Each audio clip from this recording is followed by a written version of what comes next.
টি-20 বিশ্বকাপ থেকে আগেভাগেই বিদায় নেওয়ার পর অস্ট্রেলিয়ার ওপর সমালোচনার ঝড় বয়ে গেলেও প্রধান কোচ অ্যান্ড্রু ম্যাকডোনাল্ড দৃঢ়ভাবে জানিয়ে দিয়েছেন যে তারা কখনোই এই টুর্নামেন্টকে অবহেলা করেনি। তার দাবি অনুযায়ী পুরো দল দীর্ঘদিন ধরে এই বিশ্বকাপকে কেন্দ্র করেই প্রস্তুতি নিয়েছে এবং এটি তাদের অন্যতম অগ্রাধিকার ছিল। তবে একই সময়ে বেশ কয়েকজন গুরুত্বপূর্ণ খেলোয়াড়ের ফর্মহীনতাই তাদের পরিকল্পনাকে ভেঙে দিয়েছে। টুর্নামেন্টের শুরুটা ছিল আশার আলো, আয়ারল্যান্ডকে হারিয়ে আত্মবিশ্বাসী সূচনা করে অস্ট্রেলিয়া, কিন্তু এরপরই ঘটে অঘটন। জিম্বাবুয়ের কাছে অপ্রত্যাশিত হার দলটিকে চাপে ফেলে দেয়। সেই চাপ কাটানোর আগেই শ্রীলঙ্কার বিপক্ষেও হেরে বসে তারা। এমন বিদায়ে সাবেক খেলোয়াড়দের পাশাপাশি বিশ্বের বিভিন্ন দেশের ক্রিকেটাররাও হতাশ প্রকাশ করেছেন। কেউ কেউ তো সরাসরি বলে দিয়েছেন যে অস্ট্রেলিয়া নাকি টি-20 বিশ্বকাপকে গুরুত্বই দেয় না। তবে সেই ধারণাকে নাকচ করে দিয়েছেন ম্যাকডোনাল্ড। পাল্লে-কেলেতে ওমান ম্যাচের আগে তিনি বলেন যে এসব মন্তব্য আসলে অস্ট্রেলিয়ার ব্যর্থতার প্রতিক্রিয়া।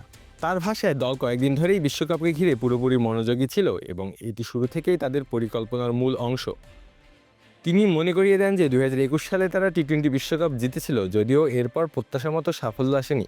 তবে অস্ট্রেলিয়ার মতো দলের ওপর সবসময় যে চাপ ও প্রত্যাশা থাকে সেটি যুক্তিসঙ্গত বলেই তিনি মনে করেন।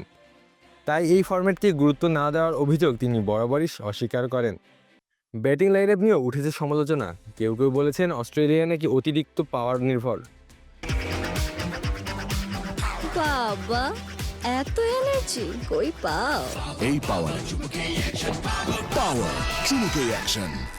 কিন্তু ম্যাকডোনাল্ডের চোখে Cameron green, Travis head, Josh English এবং মিচেল মার্শের মতো ক্রিকেটাররা শুধু পাওয়ার হিটার নন, বরং তারা টেস্ট ক্রিকেট খেলে নিজেদের মানিয়ে নেওয়ার ক্ষমতা প্রমাণ করেছেন।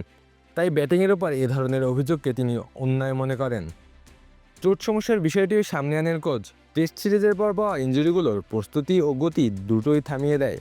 ব্যস্ত সূচি, ইঞ্জুরি ও ওয়ার্কলোড একসময় এসে দলকে বড় পরীক্ষার সামনে দাঁড় করায়। ম্যাকডোনাল্ড স্বীকার করেন যে প্রতিটি দলকেই এমন পরিস্থিতির মুখোমুখি হতে হয় এবং 3 ফরম্যাটে ধারাবাহিকতা ধরে রাখা অনেক কঠিন।